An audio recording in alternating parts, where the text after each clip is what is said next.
जय हिंद प्यारे साथियों, आप सभी का स्वागत है अपने इस YouTube चैनल जिसका नाम है great leaders and scholars of world. आज मैं फिर हाजिर हूँ एक नया वीडियो लेकर आप सभी के लिए। ये वीडियो उन बच्चों के लिए ख़ास है जो कि अपना याद करा हुआ भूल जाया करते हैं। जो जीके के क्वेश्चंस हैं वो कई बार वो याद कर लेते हैं और लंबे समय तक उन्हें याद नहीं रख पाते और वो भूल जाते हैं। तो ऐसे बच्चों के लिए ये वीडियो बड़ा महत्वपूर्ण है। इसमें मैं कुल आपको 7 ऐसे तरीके बताऊंगा जिससे आप अपनी पढ़ाई में इस्तेमाल करें और जो भी आपने याद किया है उसे लंबे समय तक कैसे याद रखें। तो ये जानने के लिए आप वीडियो पर बने रहें। तो आइए शुरू करते हैं।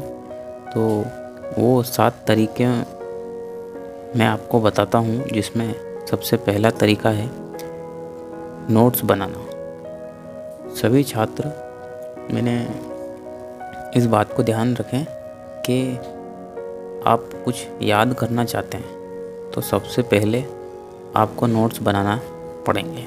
स्वयं के आप नोट्स बनाएं।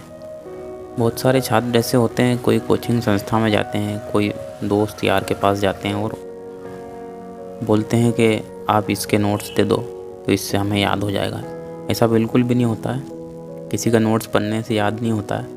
तो आप सब लोग पहले स्वयं के नोट्स बनाएं। पहला तरीका ये हो गया। इससे हम एक बार लिख लेंगे तो हमारे दिमाग में आ जाएगा और आप सबसे पहले नोट्स बनाएं। दूसरा तरीका है, जो भी ट्रिक्स होती हैं, बहुत सारे ट्रिक्स यूट्यूब पर कोई हमारे दोस्त वगैरह, बहुत सारे हमारे सर वगैरह बताते हैं हमें कि इस ट्रिक से आप याद करें। तो कोई भी जो क्रम रहता है, कितनी बार कोई शासकों का क्रम है, ईयर का क्रम है, तो इसे कैसे याद करें। तो आप इसके लिए खुद की ट्रिक बनाएं कि आपके लिए कौन सा आसान तरीका है, तो आपको लंबे समय तक के वो याद रहेगा। और तीसरा जो हमारा पॉइंट है, जो आपने नोट्स बनाए हैं, ये जो भी आपने नोट्स तैयार करें उन्हें आप बार बार पढ़ें। कम से कम एक दिन में एक बार ज़रूर पढ़ें, ठीक है। और जब आप सोने जाते हो बेड पे तो उस समय उसे आप ज़रूर पढ़ें। तो मेरा ऐसा मानना है कि आप लंबे समय तक उसे याद कर सकते हैं। तीसरा जो तरीका है, जो ईयर्स हमें याद नहीं होते, 1857 याद हो गया, ऐसे आज़ाद कब हुआ देश, लेकिन कुछ एक ईयर्स रहते हैं वो हमें याद नहीं होते हैं। और वो कैसे याद करें, तो इसका भी एक बहुत आसान तरीका है।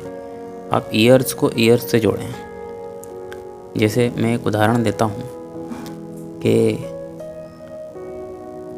भारत सरकार अधिनियम 1935 किस वर्ष आया, 1935 वाला जो अधिनियम है, तो इससे जोड़ करके अन्य इस वर्ष जो जो काम हुआ वो भी हम याद कर सकते हैं। जैसे उदाहरण के लिए RBI एक्ट आया है और भी बहुत सारी ऐसी चीज़ें हुई। तो एक ईयर याद करने पर हम दूसरे बहुत सारे ईयर भी याद रख सकते हैं।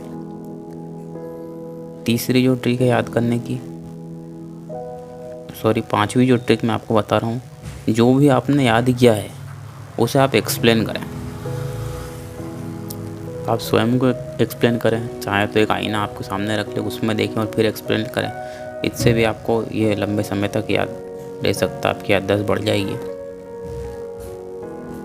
कोई मान लिया जाए, अब छठा पॉइंट जो है मैं आपको बताता हूँ। मान लिया जाए आप मेंस की तैयारी कर रहे हैं, बड़ी UPSC या PSC जैसी मेंस की परीक्षा की तैयारी कर रहे हैं, तो जो भी आपने याद किया है उसे आप पॉइंट में लिखें। पॉइंट में लिखने से कोई भी आंसर डिस्क्रिप्टिव बन सकता है। वो पॉइंट अगर आपको याद आ जाएंगे तो वो आंसर को आप डिस्क्रिप्टिव में लिख सकते हैं और ज़्यादा बड़ा भी लिख सकते हैं और उसके बारे में ज़्यादा लिख सकते हैं। तो आप कुछ भी चीज़ याद करें तो पॉइंट बनाते रहें और पॉइंट में उसे याद करें और कोशिश ये करें कि अपना आंसर आप ज़्यादा से ज़्यादा पॉइंट में लिखें। और एक अंतिम और सबसे महत्वपूर्ण चीज़ है, कोई भी कंटेंट आप पढ़ते हैं, अंत में उस कंटेंट को पूरा पढ़ना। हमें कई बार आलस आ जाता है। जैसे मैं एक उदाहरण देता हूँ कि हम एक रास्ते पर जा रहे हैं और वो रास्ता 3 किलोमीटर या 5 किलोमीटर लंबा है, हम उस पर जाते हैं तो जाते समय हमें लगता है कि बहुत ज़्यादा समय लग रहा है, लेकिन हम उसी रास्ते पर बार बार जाएंगे तो हमें समय का भी पता नहीं चलेगा और हमें पता चल जाएगा कि बहुत पास में है। तो ऐसा कंटेंट को बिल्कुल भी नहीं छोड़ें, वो कंटेंट को पूरा पढ़ें, इससे हमारे पास में मटेरियल ज़्यादा आ जाएगा। तो ये हमारे कुछ तरीके हैं जिससे आप जीके को ज़्यादा समय तक के याद कर सकते हैं और अपनी पढ़ाई में ज़्यादा सुधार कर सकते हैं, आपकी याददाश्त बढ़ा सकते हैं। जय हिंद।